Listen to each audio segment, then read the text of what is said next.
Hello.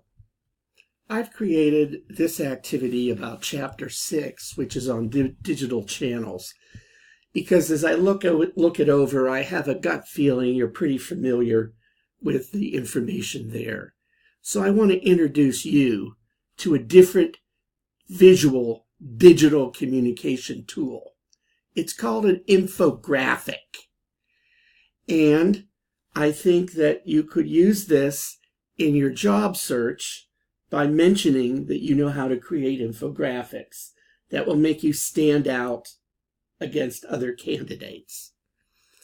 So Team 1 will follow this link to this article on podcasting, 2 on blogging, 3 on gamification, 4 on wearable technology, 5 on user-generated content, 6, the importance of YouTube to business, and the use of Twitter for job recruitment.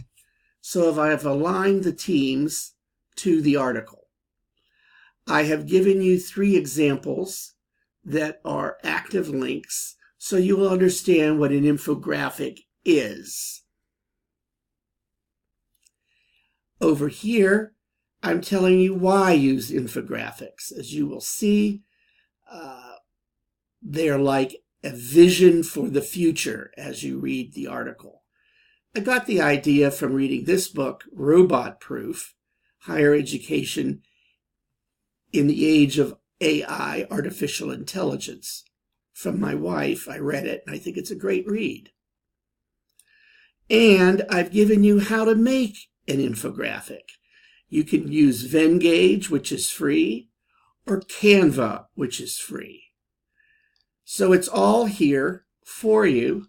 I look forward to seeing you work on this Monday.